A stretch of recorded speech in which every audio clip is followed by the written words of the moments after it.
Hello everybody and welcome back. As always, I am Mateo311 and this is your channel for everything VR related. Today, we're checking out Triangle Strategy, a game that's exactly what the VR community needed. It checks so many boxes against the common complaints I hear, like VR has no RPGs, games are way too short, I hate getting all sweaty whenever I play, and finally, there's never enough content in a VR game. Well, how does a tactical RPG with over 30 hours of gameplay where you could just sit back and relax sound to you? I'm sure that all sounds great, but none of it matters if the game itself isn't good. So that's what we're diving into today. I'll let you know everything you need to know about this title and how my overall experience went. I had pretty high expectations because the flat screen version of this game was received quite well, but there's always the possibility that it could be ruined by a bad port. So let's start there. Now, I haven't tried the flat screen version to do a one-to-one comparison, but I can say this VR version does feel like a native title. There's nothing about it that screams this game has been ported. In fact, I found a nice way to deliver the cutscenes via a scroll on a 3D background, the controls feel intuitive, and there's multiple different schemes, such as using a laser pointer to control your characters, or actually reaching out and picking them up like you would on a game board. Plus there's a mixed reality mode that also reinforces that whole game board feel. So the game was definitely ported well, but what's much more important is the overall storyline, because that's probably one of the biggest aspects to this title. Similar to the graphical style, the storyline can be lighthearted and quirky, but it actually does get quite deep. There's 3 main nations, each controlling a major resource, which previously led to war. The nations though, however, are now in a truce, and the sharing of those resources is maintaining a tentative balance. As you would expect though, something ends up tipping the balance of power, and the choices you make throughout the game will impact the overall storyline. Now, the storyline is an aspect that probably won't appeal to everyone, especially because it's delivered by two-dimensional cartoon characters. And I have to say, it took me a while to get into it, but it is fully narrated with some well-done voice acting, and it does tell an epic, almost Game of Thrones-like storyline. It's a world of warring nations, uneasy alliances through wedlock, nobility acting like jerks, and a world where some people will definitely get too ambitious. Now, the thing I have to stress is this game is very, very story-heavy.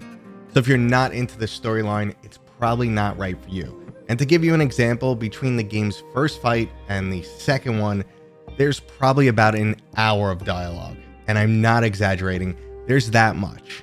And it's really these cartoon characters and text bubbles over their head. Like I said, it might not be right for you. Now, as much as I wanted to rush into the game's combat, I felt like the storyline was definitely worth listening to, and I didn't skip ahead. Well, let's get into the aspect that I'm sure most people are interested in, the overall gameplay. Now, this title is cut up into 3 major sections, and the first one we covered, that's cutscenes. It's a main aspect of the game. After that, we have exploration, these moments where you get to explore a town, talk to other people, and through dialogue, you can change the overall storyline arc. There's 3 main paths for you to take, and based on decisions you pick in dialogue, will push you down one path or another. And then the last part is the strategic combat, which is pretty damn awesome. This is some highly strategic turn-based combat, reminiscent of old school RPGs like the original Final Fantasy games. There's plenty of different rules of combat and special abilities to learn. The units you bring to battle and how you position them is extremely important, and if you wanted to, this title can offer up an extreme challenge. Now, in VR terms, if you enjoyed a game like Demeo but found it lacking depth, you just wanted more robust combat, this is right for you. The team you build throughout the game all has a different role in combat, ranging from magic users that excel in things like attacking the enemy or healing your characters. There's some frontline fighters that are all about doing damage, and there's some more nuanced figures who combine combat with buffing magic, or they like to sneak across the battleground and stab their enemies in the back.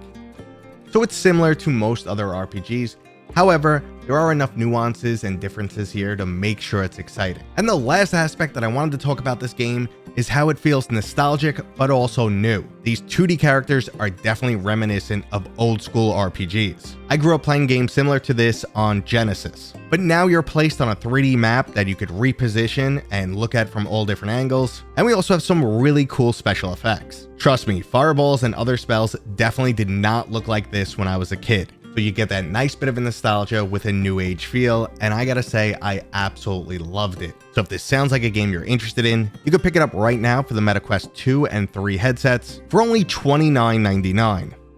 So if you're that person who complains you don't like getting sweaty in your VR games, you want something you could sit down and play, you want something that's much longer than your average VR game, in this case 30 plus hours, and you got a little nostalgic feel, or you're looking for an RPG, this is the title for you. Go check it out, guys. If you have any more questions, please let me know down in the description. If you enjoyed this, go ahead and give it a thumbs up. And if you're new here, please consider subscribing.